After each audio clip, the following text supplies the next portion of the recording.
بسم اللہ الرحمن الرحیم۔ السلام علیکم اسٹوڈنٹس، میں آپ کو اکنامکس کی کلاس میں خوش آمدید کہتی ہوں۔ میں امید کرتی ہوں کہ آپ خیریت سے ہوں گے اور ڈیلی بیسس پہ لیکچرز دیکھ رہے ہوں گے۔ پچھلے لیکچر میں ہم نے یہ دیکھا تھا کہ پاکستان میں زراعت کے شعبے میں کیا کیا مسائل ہیں۔ حالانکہ جو زراعت کی اہمیت ہے وہ پاکستان کے لیے ریڑھ کی ہڈی کی حیثیت رکھتا ہے، لیکن اس میں بھی بہت سارے مسائل تھے۔ ہم نے دیکھا تھا کہ ہماری جو معیشت ہے وہ زرعی لحاظ سے بھی بہت سارے مسائل میں گھری ہوئی ہے۔ ان سارے مسائل کو ہم نے ون بائی ون اسٹڈی کیا کہ کون کون سے مسائل ہیں جس کی وجہ سے ہماری زراعت میں فی ایکڑ پیداوار کم رہتی ہے۔ آج کا جو ہمارا ٹاپک ہے، آج ہم یہ ڈسکس کریں گے کہ زرعی مسائل کو کس طرح سے حل کیا جا سکتا ہے۔ ٹھیک ہے، اب ہمیں یہ بات معلوم ہے کہ زراعت کی حیثیت ہماری معیشت کے لیے ریڑھ کی ہڈی کی طرح ہے۔ ٹھیک ہے، یہ بھی پسماندگی کا شکار ہے۔ اب ظاہری بات ہے، اب آگے کیا کرنا ہے، یعنی زراعت سے ریلیونٹ جتنے بھی مسائل ہیں ان کو حل کر کے ہم نے فی ایکڑ پیداوار میں اضافہ کرنا ہے، جو کہ وقت کی بھی ضرورت ہے، کیونکہ ہمارے جو ملکی وسائل ہیں وہ ہماری ملکی ضروریات کو پورا نہیں کر پا رہے۔ چنانچہ ایسی پالیسیز کی یا ایسے طریقہ کار اپنانے کی ضرورت ہے جس سے زراعت فی ایکڑ پیداوار میں اضافہ ممکن ہو سکے۔ اور زراعت کی ظاہری بات ہے، پاکستان کی جو آبادی ہے وہ 70 to 80% ڈائریکٹلی یا انڈائریکٹلی زراعت سے ہی جڑی ہوئی ہے۔ جب زرعی شعبہ ترقی کرے گا تو بہت سارے لوگوں کی آمدنیوں میں اضافہ ہوگا، آمدنی بڑھے گی تو فیکس آمدنی بڑھے گی اور لوگوں کا معیار زندگی کیا ہوگا، بلند ہوگا۔ اب ہم ان اقدامات کا ذکر کرتے ہیں جن سے ان مسائل پہ قابو پایا جا سکتا ہے۔ اب سب سے پہلا کیا ہے، فی ایکڑ پیداوار میں اضافہ۔ ہم نے سب سے پہلے اس بات پہ توجہ دینی ہے کہ پاکستان میں فی ایکڑ پیداوار میں کیسے اضافہ کیا جا سکتا ہے۔ اس کے لیے جو میجر سٹیپ ہے وہ یہی ہے کہ آپ کے پاس کھاد اچھی ہونی چاہیے، بہتر بیج ہونا چاہیے، اور جو فصل ہے وہ ایک زمین پہ مسلسل ایک فصل کو آپ نے نہیں کاشت کرنا بلکہ بدل بدل کے کاشت کیا جائے۔ فصلوں کو جب بدل بدل کے کریں گے تو زمین کی جو فرٹیلٹی ہے وہ کیا رہے گی، بہتر رہے گی، اور آبپاشی کے لیے جو سہولیات ہے اس کو بھی بہتر بنایا جائے۔ اسی طرح سے فی ایکڑ پیداوار میں اضافہ ہوگا اور کاشتکار کی آمدنی بڑھے گی۔ اب حکومت پاکستان کون کون سے سٹیپس لے رہی ہے؟ جدید اور مشینی طریقہ کاشتکاری۔ اب فی ایکڑ پیداوار میں اضافے کے لیے ضروری ہے کہ ملکی زراعت میں جدید اور میکانیکی طریقے اختیار کیے جائیں، کیونکہ جدید آلات اور مشینوں کی استعداد پرانے آلات سے بہت زیادہ ہوتی ہے، کیونکہ آپ کی جو پرانے طریقہ کار ہیں کاشتکاری کے وہ اتنی زیادہ پروڈکٹیوٹی نہیں دیں گے جتنے آپ کے جدید آلات دیں گے، کیونکہ جدید آلات کی جو استعداد ہے وہ پرانی مشینوں کے مقابلے میں کیا ہوگی، زیادہ ہوگی۔ بنجر اور جو غیر آباد زمین ہے اس کو مشینی آلات کے ذریعے اس کو کاشت کے قابل بنایا جا سکتا ہے، کیونکہ مالی کمزوری جو ہوتی ہے وہ کاشتکاروں کو جدید آلات حاصل کرنے نہیں دیتی، چونکہ ان کے فائنینشیل اتنے وسائل ہی نہیں ہوتے کہ وہ جدید آلات کو خرید سکیں۔ تاہم جو بینکوں کے قرضے ہیں وہ کسان کی مالی مشکلات دور کر سکتے ہیں، یعنی بینکس میں ہمیں ایسی پالیسیز اڈاپٹ کرنی چاہیے کہ کاشتکاروں کو آسان اقساط پر قرضے دینے چاہیے۔ اندرون ملک زرعی آلات تیار اور اسمبل کر کے درآمدات پر انحصار آپ کم کر سکتے ہو۔ ٹھیک ہے، یعنی آپ خود بھی تیار کر سکتے ہو، بات ساری موٹیویشن کی ہوتی ہے۔ جو زرعی ترقیاتی بینک ہے یا دیگر تجارتی بینک بھی اس مقصد کے لیے کیا کرتے ہیں، کاشتکاروں کو قرضے دے سکتے ہیں۔ ٹھیک ہے، اور حکومت نے عوامی ٹریکٹر اسکیم کے ذریعے بھی لوگوں کو آسان اقساط پر ٹریکٹروں کی فراہمی کا بندوبست کیا، یعنی ایسی مسائل کا حل بھی دیا جاتا ہے۔ بس ضرورت اس چیز کی ہے کہ جو بھی پالیسی یا جو بھی سٹیپ اٹھانے جائیں اسے پراپرلی امپلیمنٹ کریں۔ اس کے بعد آ جاتا ہے آبپاشی کی بہتر سہولتیں۔ ملک میں جو آبپاشی کی سہولیات ہیں ان کو کیا کیا جائے، بہتر کیا جائے۔ زمینوں کو محض بارانی کاشت پر نہ چھوڑا جائے۔ جو ہمارے دریاؤں کے پانی کا جو بہت بڑا حصہ ہے وہ ایسے ہی ضائع ہوتا ہے اور سمندر میں جا گرتا ہے۔ اگر دریائے سندھ پر مزید بند باندھ کر نہریں نکالی جائیں تو اس سے بلوچستان اور تھر پارکر کا بہت سا جو بنجر اور بے آباد علاقہ ہے وہ کیا کیا جا سکتا ہے، زیر کاشت لایا جا سکتا ہے۔ نیز راج بالوں اور کھالوں کی اصلاح اور کاشتکاروں کی آپ نے کیا کرنی ہے، سہولیات مہیا کر کے نہ صرف پانی کی بچت کرنی ہے بلکہ سیم کے مسئلے پہ بھی قابو پایا جا سکتا ہے۔ پھر اسیم طور کا علاج کریں، جو ہماری زمین ہے وہ سیم طور کی نظر ہو جاتی ہے. بہت ساری ہماری زمین کا جو حصہ ہے وہ کاشت کے قابل نہیں رہتا سیم طور کی وجہ سے. اب ضرورت یہ ہے کہ اس موذی مرض پر قابو پانے کے لیے کیا کیا جائے کہ اس کو اگر قابو نہ کیا گیا یا اس کو دوبارہ کاشت کے قابل نہ بنایا گیا تو آپ کی مزید کیا ہوگی، جو رہتی زمین بھی ہوگی وہ بھی ضائع ہو جائے گی.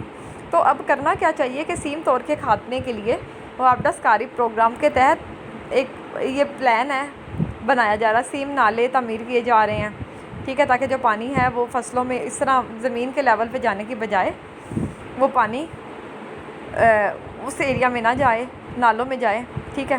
پھر ٹیوب ویلوں کے ذریعے زیر زمین پانی کی سطح کو مزید نیچا کیا جا رہا ہے تاکہ سیم کا خاتمہ کیا جا سکے. پھر زرعی قرضے اور سرمایہ کی فراہمی. زرعی ترقی کے لیے سرمایہ کی فراہمی بہت ضروری ہے، کیونکہ ہمارا کاشتکار آمدنی کے پیش نظر اپنی مالی ضروریات اپنے وسائل سے پوری کرنے کے قابل نہیں ہوتا، ٹھیک ہے نا، کیونکہ ہمارا کاشتکار غریب ہے، اس کے پاس اتنے وسائل نہیں ہیں کہ وہ اچھی معیاری بیج، اچھی کھاد اور جدید ٹیکنالوجی کو استعمال کر سکے. لہٰذا زرعی قرضوں کی مناسب جو ہے وہ کاشتکاروں کی مالی قوت میں اضافہ کیا جا سکتا ہے. اسی مقصد کے لیے کیا ہے، دیہی امداد باہمی کی انجمنیں بنائی گئی ہیں اور کاشتکاری کی مالی قوت میں اضافہ کیا گیا ہے، ٹھیک ہے. یہ سب سٹیپس لیے گئے. 2018-19 میں کیا ہوا تھا، زراعت کی ترقی کے لیے مختلف اداروں نے قرضے بھی جاری کیے تاکہ فی ایکڑ پیداوار کو بڑھایا جا سکے. یہاں پہ بینکس کے نام آپ دیکھ سکتے ہیں کہ کون سے بینک نے کتنے ملین قرضہ جاری کیا. اب جو نیکسٹ پوائنٹ ہے وہ ہے اسمگلنگ اور ذخیرہ اندوزی کا خاتمہ. اب ملک میں اکثر اوقات خوراک کی قلت ہوتی نہیں بلکہ وہ مصنوعی طور پہ پیدا کی جاتی ہے، جس سے مسائل کیا ہو جاتے ہیں، بڑھتے ہیں. ملک میں اب ظاہر خود کفالت کرنے کے لیے اسمگلنگ اور ذخیرہ اندوزی کو روکا جائے، کیونکہ اکثر یہی ہوتا ہے. اب اکثر ہم نیوز میں سنتے ہیں کہ آٹے کا بحران پیدا ہو گیا کیونکہ آٹے کی مصنوعی قلت ہوگی. اب یہ مصنوعی قلت کیا ہے؟ مصنوعی قلت یہی ہوتی ہے کہ آپ جان بوجھ کے اس چیز کو ذخیرہ کر لو، مارکیٹ میں نہ لے کے جاؤ، تو اس کی قیمتوں کو بڑھانے کے لیے یہ سب کیا جاتا ہے. تو اب یہ اسمگلنگ اور ذخیرہ اندوزی کا خاتمہ کرنا چاہیے تاکہ آپ کے ملک کے جو وسائل ہیں وہ ضروریات کو پورا کر سکیں. نیکسٹ ہے نظام اراضی کی اصلاح. جو پاکستان میں ملکیت کا نظام ہے، اس کی اصلاح کے لیے حکومت نے کیا کیا ہے، زرعی اصلاحات بھی نافذ کیا ہیں. جو زمین کی حد ملکیت ہے اس کو کم سے کم کیا گیا ہے، لیکن اس میں ابھی مزید اصلاح کی ضرورت ہے. جیسے ملک سے بڑے بڑے زمینداروں جاگیرداروں کا مکمل خاتمہ نہیں ہوتا، تو پتہ نہیں جو جاگیردارانہ سسٹم کے جو مسائل ہیں اس میں یہی ہے، مزدوروں کا بہت زیادہ استحصال ہوتا ہے. جب استحصال ہوتا ہے وہ اتنے دل لگا کے کام نہیں کرتے. ظاہری بات ہے جب کوئی کام دل لگا کے نہ کیا جائے تو پیداوار کو کس طرح سے بڑھایا جا سکے گا. اسی لیے یہ ضروری ہے کہ یہ جو ذمہ دارانہ سسٹم ہے، جاگیردارانہ سسٹم، اس کو ختم کیا جائے، کیونکہ اس کے بغیر یہ مشکل ہے کہ مزدوروں کا جب استحصال ہوتا ہے ان کو تحفظ نہیں ملے گا. اگر تو ان کا استحصال بند کیا جائے اور ان کو بہتر تحفظ دیا جائے تو وہ کوئی بھی کام ہوگا تو اس کو کیا کریں گے، دل لگا کے کریں گے. اب آگے ہے فصلوں کی بیماریوں کا خاتمہ کرنا ہے. کہ پاکستان میں ایک اندازے کے مطابق جو مجموعی پیداوار ہے اس کا 10 سے 15% حصہ خراب کس وجہ سے ہوتا ہے، فصلوں کی بیماریوں کی وجہ سے. یعنی یہ کیڑے مکوڑے پڑ کے فصلوں کی بیماری اور ٹڈی دل کی نظر ہو جاتا ہے، ٹھیک ہے. وہ کہتے ہیں اس لیے ضروری ہے کہ بیماریوں سے بچاؤ کے لیے جو بھی ضروری اقدامات ہیں وہ کیے جائیں، کیونکہ اس صورت میں آپ جو اتنا آپ کی گندم ہر سال ضائع ہوتی ہے یا جو بھی اجناس ضائع ہوتا ہے آپ اس کو بچا سکو. اس ضمن میں کیڑے مار ادویات اور فصلوں کا سپرے کرنا کیا ہے، بہت ضروری ہے. پھر ہے عمدہ بیج اور کیمیائی کھاد کی فراہمی. معیاری اور خالص بیجوں اور کیمیائی کھاد کے مناسب استعمال سے کیا ہے 20% تک پیداوار میں اضافہ ممکن ہے. اب اس کا کیا ہے، یہ جو بیجوں کی تقسیم کا کام ہے وہ زرعی ترقیاتی کارپوریشن کے سپرد کیا گیا ہے، ٹھیک ہے. ان بیجوں کی پیداوار کے لیے ملک میں 20,000 ایکڑ رقبے پر مشتمل کیا ہو رہی ہے، پیداوار ہو رہی ہے. اس وقت پنجاب اور سندھ میں معیاری بیج تیار کرنے کے 4 پلانٹ کام کر رہے ہیں، ٹھیک ہے. کیمیائی کھاد کے استعمال کے لیے حکومت کو کیا چاہیے، کاشتکاروں کو سبسڈیز بھی دے رہی ہے، مگر کھاد کی قیمت زیادہ ہے. بہت سارے جو کاشتکار ہیں ان کی پہنچ سے اس کی پہنچ سے اس طرح کی کھاد حاصل کرنا بہت دور ہے، ٹھیک ہے. اسی وجہ سے وہ اس کھاد کو خرید نہیں پاتے، تو بہتر کھاد کا استعمال نہیں ہوتا. پھر زرعی تعلیم و تحقیق اور کا پھیلاؤ. اب یہاں پہ ہمارے جو زراعت ہے وہ پسماندہ اس وجہ سے کہ عوام کی جو اکثریت ہے وہ پڑھی لکھی نہیں ہے. ہمیں ضرورت کس بات کی ہے کہ زراعت میں بھی تعلیم و تحقیق کا دائرہ بڑھائیں تاکہ لوگوں میں نو ہاؤ ہو، یعنی لوگوں کو پتہ ہو کہ کون سی چیز کو کس طرح سے بڑھایا جا سکتا ہے، فصلوں کو کس طرح سے بیماریوں سے بچایا جا سکتا ہے، پیداوار میں اضافہ کیسے ممکن ہے، سرمایہ کاری کس طرح سے بڑھا کے زراعت کو پروموٹ کیا جا سکتا ہے، یا جو نظام ملکیت کا سسٹم ہے اس کو کیسے درست کیا جا سکتا ہے۔ کیونکہ اب یہاں پہ ہے زرعی یونیورسٹی ایگریکلچر، فیصل آباد ایگریکلچر یونیورسٹی، آپ نے نام بھی سنا ہوگا، اور ٹنڈو جام میں طلباء کے لیے داخلے کی گنجائش میں اضافہ بھی کیا گیا ہے۔ ایک برانی زرعی کالج بھی قائم کیا ہے، ملتان میں بھی ایک زرعی کالج ہے اور زرعی یونیورسٹی ہے، ٹھیک ہے۔ یعنی حکومت نے کچھ اسٹیپ لیے بھی ہیں، لیکن اب ضرورت اس چیز کی ہے کہ جو بھی اقدامات ہیں انہیں بہتر طور پہ امپلیمنٹ کیا جائے۔ پھر آگے بات آ جاتی ہے وہی بات کہ Nawaz Sharif university of agriculture, یہ آپ نے نام سنا ہوگا، ملتان میں سرگودا میں ہے، زرعی تربیتی ادارے کو زرعی کالج کا درجہ دے دیا گیا، جس کا مطلب کیونکہ پاکستان کا جو میجر حصہ ہے وہ زراعت کے ساتھ منسلک ہے، تو کوشش تو یہی کی جا رہی ہے کہ زراعت کو بھی جدید بنیادوں پر استوار کیا جا سکے، زراعت میں بھی اس شعبے میں بھی پڑھے لکھے لوگوں کو لایا جا رہا ہے تاکہ فی ایکڑ پیداوار اسی وقت اضافہ ممکن ہے نا جب آپ کے پاس آپ کو ہنر ہوگا، آپ کو کام کا پتہ ہو، آپ کے پاس نالج ہو، تب ہی کیا ہے پیداوار بڑھائی جا سکتی ہے۔ رحیم یار خان میں ہے، پشاور میں، کوئٹہ میں زرعی تربیتی اداروں کے کئی طلباء ہیں جو کہ پڑھ رہے ہیں، ٹھیک ہے۔ حکومت زرعی تحقیق پر بھی توجہ دے رہی ہے، ٹھیک ہے، تاکہ جو بھی مسائل ہیں اور جو نباتات سے ریلیونٹ جو بھی امراض ہیں ان کو حل کیا جا سکے۔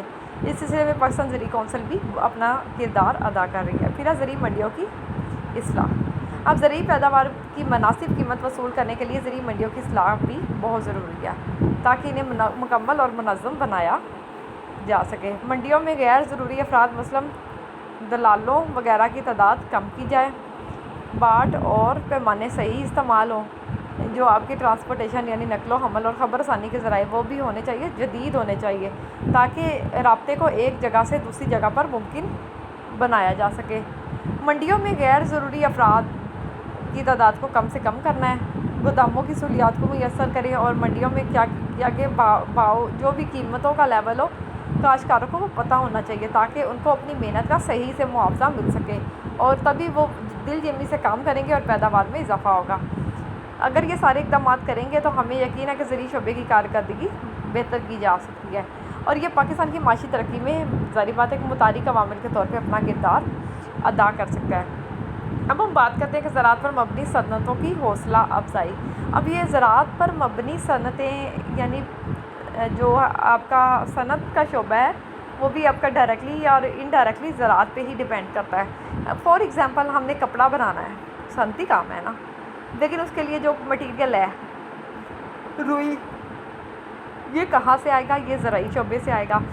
اب زراعت پر جو بھی مبنی ہے صنعتیں یعنی ان کو مٹیریل خام مال جو آنا ہے وہ کہاں سے آنا ہے؟ زرعی شعبے سے، جیسے جینیٹک فیکٹریز ہوگی، شوگر ملز ہوگی، قالین بانی، ماہی پروری اور ڈیری مصنوعات بھی، اس کا بھی تعلق تو ایگری سے ہے نا۔ پھل کی برآمد کے لیے بھی ایکسپورٹ، پروسیسنگ اور جوس فیکٹریوں کے قیام کی حوصلہ افزائی کی جائے۔ یعنی زراعت کی امپورٹنس انڈسٹریز بھی وداؤٹ زراعت نہیں سروائیو کر سکے گی، کیونکہ بہت سارا زراعت کا جو را میٹیریل ہوتا ہے وہ انڈسٹری کے لیے اولین فیکٹر کے طور پہ کام کر رہا ہوتا ہے، یعنی ان کی پیداوار کے لیے جو ضروری چیز ہے اس کے لیے۔ اور اس ضمن میں کاشتکاروں کو کیا کرنا چاہیے؟ بنیادی سہولیات اور مشورے دیے جائیں تاکہ زرعی پیداوار میں اضافہ کیا جا سکے۔ یہ تھا ہمارا آج کا ٹاپک۔ آج ہم نے ڈیٹیل سے اس بات کو ڈسکس کیا کہ زرعی شعبے میں جتنے بھی مسائل ہیں ہم ان کو کیسے حل کیا جا سکے۔ ہم نے دیکھا کہ یعنی کوئی بھی چیز ایسی نہیں ہے جو ناممکن ہو، بہت سارے اقدامات پہلے ہی لیے جا چکے ہیں فی ایکڑ پیداوار میں اضافہ کرنے کے لیے، اور مزید کیا کیا جا سکتا ہے یہ سب ہم نے بہت ڈیٹیل سے پڑھے کہ اچھے بیج کی ضروری، اچھے کھاد، اور کاشتکاروں کو آسان اقساط پہ قرضے دیے جائیں تاکہ وہ ان کے لیے کوئی جدید مشینری یا لیٹسٹ آلات ہیں وہ خریدنا کیا ہو جائے، آسان ہو جائے، کیونکہ ہمارا جو کاشتکار ہے نا وہ بیسیکلی غریب ہے، وہ جدید جو سہولیات ہیں، جدید ٹیکنالوجی ہے وہ افورڈ نہیں کر سکتا۔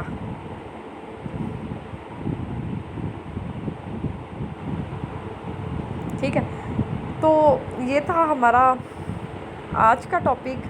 اس کو میں ایک دفعہ سمرائز کرتی جاؤں کہ ہمیں کون کون سے سٹیپس لینے ہیں کہ بہتر ہمیں ذخیرہ اندوزی کا خاتمہ بھی کرنا ہے، کیونکہ ہماری ملک میں یہ بھی بہت بڑے فساد کی جڑ ہے۔ ہم اکثر دیکھتے ہیں کہ جب اب یہ پچھلے دنوں میں تھوڑا سا اس بات کو کوٹ کرتی جاؤں، جب کرونا سٹارٹ ہوا پھیلنا تو ماسک جو ہوتے ہیں، فیس ماسک، وہ کیا ہو گئے تھے، نایاب ہو گئے تھے، یعنی بہت ساری شاپ سے ماسک ملنا بند ہو گئے تھے، اور ہینڈ سینیٹائزر، یہی تو اس اکانومی کا مسئلہ ہے کہ یہاں پہ ایک چیز کی جب ضرورت پڑتی ہے تو وہی چیز کیا کر لی جاتی ہے، ذخیرہ کر لی جاتی ہے۔